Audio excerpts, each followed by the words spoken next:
네, 우리가 성경을 보게 되면은 예수님께서 수시로 기도하신 것을 우리가 보게 됩니다. 성경에 보면은 예수님께서 기도하셨다라는 말씀이 계속 나와 있습니다. 예를 들어가지고 예수님께서 세례를 받으실 때도 기도하셨고요. 12 사도를 선택하실 때도 기도를 먼저 하셨고요. 또 제자들이 시험 당하고 있을 때도 예수님께서는 기도를 하고 계셨습니다. 또 변화산에 올라가셨을 때도 기도하셨고요. 겟세마네 동산에서도 기도하셨고, 우리가 지금 사순절을 보고 있는데 예수님께서는 십자가 위에서도 우리를 위해서 기도를 하셨던 것입니다.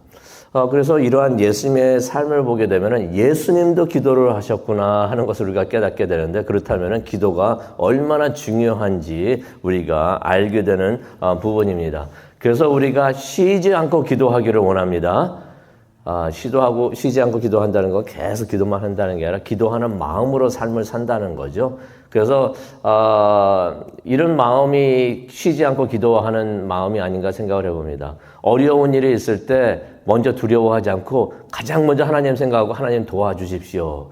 간단하게 생각을 하든지 말 한마디 하든지 눈 감지 않아도 그냥 하나님 주여 하고서 찾기만 하는 것. 그게 바로 쉬지 않고 기도하는 삶이 아닌가. 성경에서는 우리 보고 쉬지 말고 기도하라고 그랬는데 계속 교회에 나와가지고 기도만 하고 있으라는 게 아니라 그런 마음으로 삶을 살라고 하는 하나님의 말씀이 있는 줄로 믿습니다. 그만큼 기도가 참 중요한 것이에요. 기도가 참 중요한데 예수님께서는 주로 한적한 곳에 가셔가지고 특별하게 또 따로 기도를 하셨던 것입니다. 조용한 곳에 가셔가지고 하나님과 단둘이서 그냥 깊은 대화를 나누셨는데요. 기도할 때 이제 방해받지 않기 위해서 그렇게 기도하신 것을 우리가 보게 됩니다. 우리 자신에게도 그런 기도방이 필요한 줄로 믿습니다. 우리가 하나님을 찾아가지고 진짜 깊은 것, 마음속에 있는 깊은 것을 다 드러내고 하나님 도와주십시오라고 기도할 수 있는 곳, 그곳이 있어야 돼요. 그것이 교회 본당이 되든 아니면 자동차 안이 되든 아니면 부엌이 되든 어디가 되든 거실이 되든 하나님과 함께 하면서 단둘이 함께 하면서 하나님께 깊은 기도를 나눌 수 있는 것. 그것이 바로 기도방이 되는데 기도방 꼭 가지시기 바라고요. 그곳에서 하나님과 만나서 기도하시기를 바랍니다. 오늘 말씀을 보니까 예수님께서 그러한 곳에 가셔가지고 기도를 마치고 돌아오실 때였습니다. 그때 한 제자가 그러한 예수님께서 기도 마치고 오시는 것을 보고 예수님께 기도를 가르쳐 달라고 1절에 말하는 것을 봅니다. 그때 이제 예수님께서 2절에 뭐라고 그러시냐면은 너희는 이렇게 기도를 하라라고 가르쳐 주셨어요. 꼭 이것을 기도하라는 말이 아닙니다. 꼭 이것을 기도하라. 그래서 꼭 이것만을 기도해야 된다는 것은 절대로 아니고요. 기도의 패턴을 알려주신 것이에요. 기도할 때 이러한 것들을 기도하라라고 패턴을 가르쳐 주신 건데요.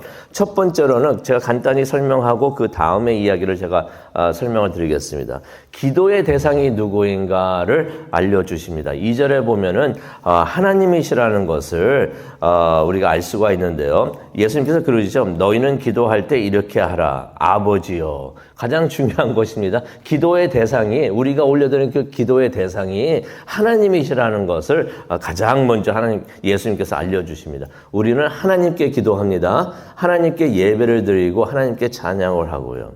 그 다음에 2절을 보니까 하나님께 영광을 드리는 기도를 하라. 하나님을 찬양을 하는 기도를 말하죠. 그러면서 또 2절에 보니까 하나님의 뜻을 찾는 것을 말씀을 가르쳐 주십니다. 하나님의 나라가 임하오시며 하나님의 뜻을 찾는 것입니다. 하나님의 뜻이 하늘에 이루어진 것 같이 땅에서도 이루어 주옵소서.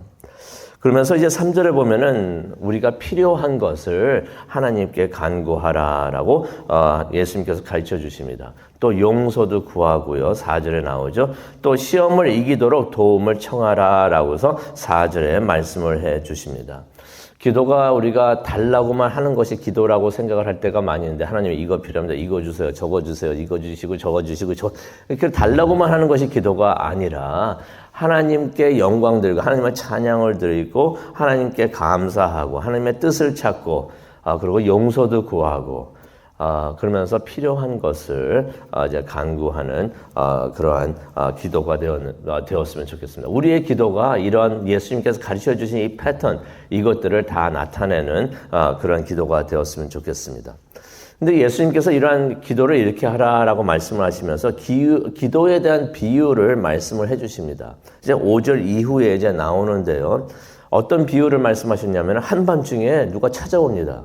한번 생각해 보세요. 한밤중에 누가 찾아와가지고 성도님 집을 막 두들겨요. 미리 전화라도 좀 주지. 전화도 안 주고 갑자기 막 문을 두드립니다. 무슨 일인가 봤더니 자기 집에 누구 친구가 찾아왔는데 대접할 것이 없어서 빵 좀 달라고 대접할 수 있는 물건을 달라고 하는 그러한 내용이었습니다. 6절하고 7절에 나와요. 그때 예수님께서 그러죠. 누가 이런 경우가 있으면은 누가 그 친구의 요청을 거절하겠는가? 만약에 누가 찾아와가지고 그렇게 막 달라고 하면 늦었으니까 그냥 가라고 그렇게 하시겠습니까? 예수님께서는 그렇게 안 할 거라고 말씀하시는 거예요. 그래서 8절에 그러죠. 친구만이 아니더라도 계속해서 그렇게 달라고 간청을 하면 한밤중이라도 그 사람이 일어나서 달라는 것을 줄 것이다 라고서 말씀을 해 주십니다. 기도는 이러한 거라는 것이죠. 근데 여기서 예수님께서 말씀하시는 것은 막무가내로 무조건 막 하나님한테 달라고 하면 하나님께서 주실 것이다 라고 말씀을 해주시는 것이 아닙니다. 기도는요, 우리가 원하는 것을 달라고 하는 것이 아니고 무조건 내 뜻을 관철하려고 사용할 수 있는 하는 것이 기도가 아니에요. 무조건 내가 원하는 것이 있는데 하나님 무조건 이거 주십시오, 주십시오, 주십시오 한다고 해서 하나님께서 그것을 들어주시는 것은 아닌 줄로 우리가 알고 있습니다. 하나님의 뜻이 무엇인지, 그래서 예수님께서 주기도문 가르쳐 주실 때 그랬잖아요. 하나님의 나라가 임하옵시며, 하나님의 나라는 것은 뭘 말하냐면 하나님의 뜻을 이루시는 걸 말하는데, 하나님의 뜻이 우리의 기도를 통해서 또 이루어지는 것이 올바른 기도가 되는 줄로 믿습니다. 그런데 예수님께서 여기서 뭘 말씀을 하시는 거냐면은 하나님의 마음을 알려주시는 것이에요. 친구라도 와가지고 간절히 청하면은 그 기도를, 그 청하는 것을 들어줄 텐데, 하나님은 친구 이상이라는 것입니다. 친구가 아무리 가까워도 친구는 가족이 아니에요. 가족이 아니면 남입니다. 친구가 와서, 남이 와가지고 이렇게 문을 두드리면서 그러면은, 그럴 마음이 들 수도 있어요. 밤중에 왜 이러는가. 그냥 다음에 오시오라고 말을 할 수도 있는데, 가족이 와가지고 막 달라고 하면은, 문을 열어주지 않을겠는가. 여기서 2절을 보면은 하나님은 친구가 아니라 남이 아니라 아버지다라고서 말씀을 해 주시는 것이에요. 그러니까 하나님이 아버지이시니까, 우리의 아버지니까 우리가 아버지한테 가가지고 기도를 하는데 하나님께서 안 들어주시겠는가. 예수님께서 그렇게 말씀을 하시는 것입니다. 근데 이 말씀을 준비하면서 그런 생각이 들었어요. 제가 오래전에 중고등부 전도사를 하고 있을 때 뉴스 전도사였는데 LA에서 전도사를 하고 있었었는데 그런 내용의 설교를 했어요. 또 성경 공부할 때 그런 내용의 말씀을 했습니다. 아이들에게, 학생들에게 하나님이 아버지이시다. 너희들을 사랑한다. 그런 내용의 말을 딱 전했는데 이 아이들이 그 의미를 잘 느끼지를 못하더라고요. 이해하지를 못하더라고요. 그래서 나중에 그 이야기하다가 그 아이들이 말하는 것을 들었는데, 많은 아이들이, 아버지를 그렇게 좋아하지를 않아요. 그들의 아버지가 그리 좋은 사람이 아니었던 것이에요. 아버지를 좋아하지 않는데, 아버지가 나를 사랑한다고 느끼지 않는데, 하나님이 아버지시다라고 하니까, 그러면 별로 안 좋은 사람, 그렇게 생각을 들었던 것이에요.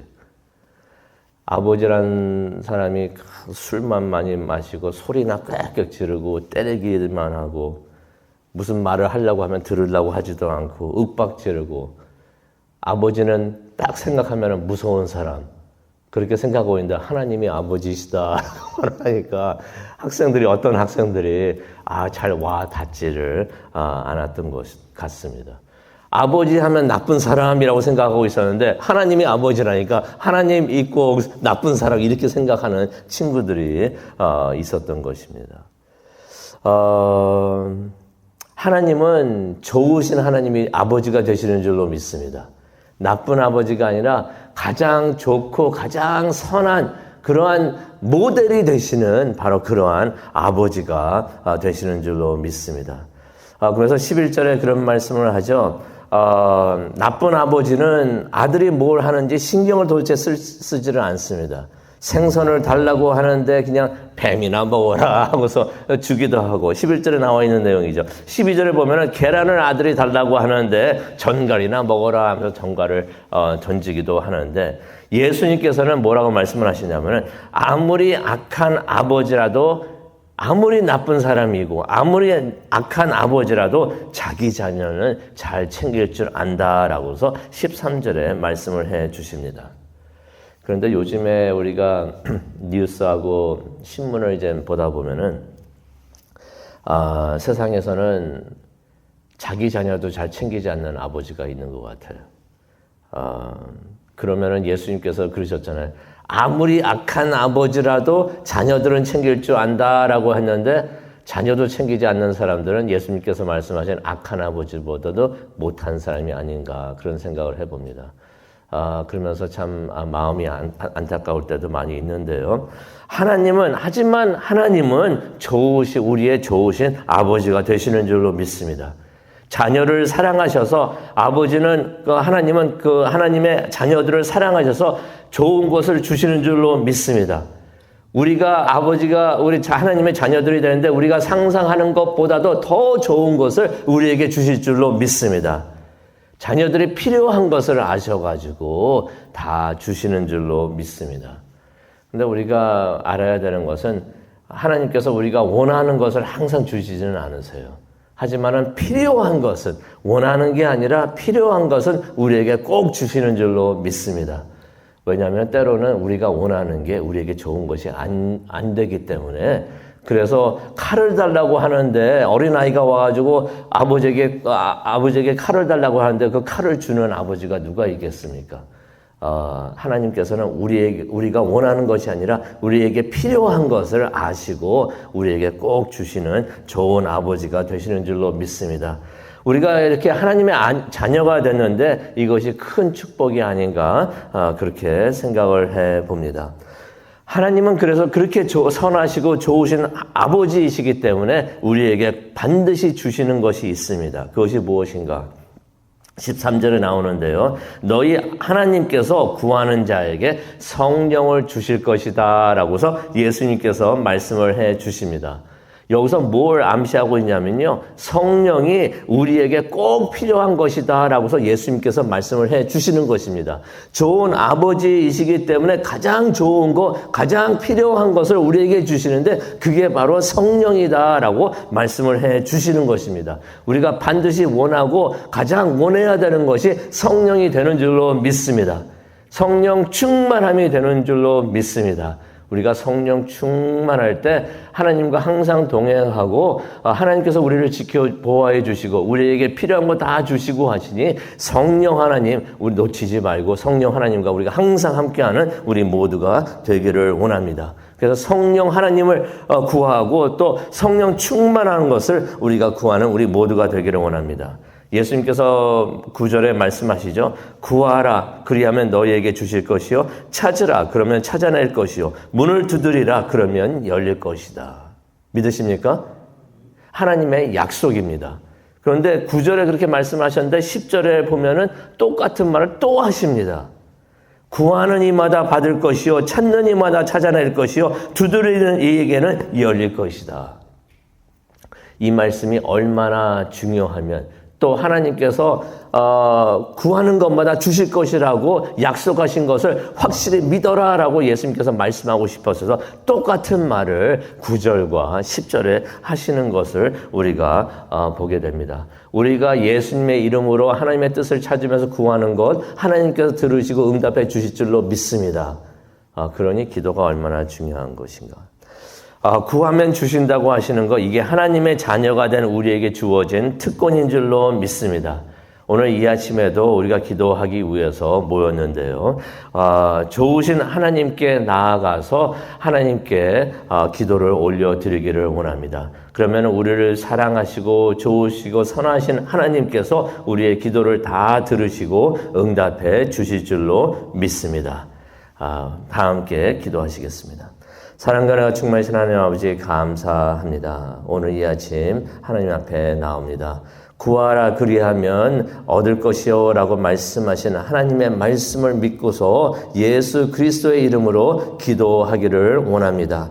하나님께 올려드리는 이 기도 하나님의 뜻이거든요. 하나님께서 다 들으시고 응답하여 주시옵소서. 그래서 하나님의 뜻이 하늘에서 이루어진 것 같이 나의 삶을 통해서 우리의 삶을 통해서도 이루어 주시옵소서. 감사합니다. 기도하는 이 시간 하나님께서 함께하여 주시고 성령님께서 인도하여 주시옵소서. 감사합니다. 예수님의 이름으로 기도합니다.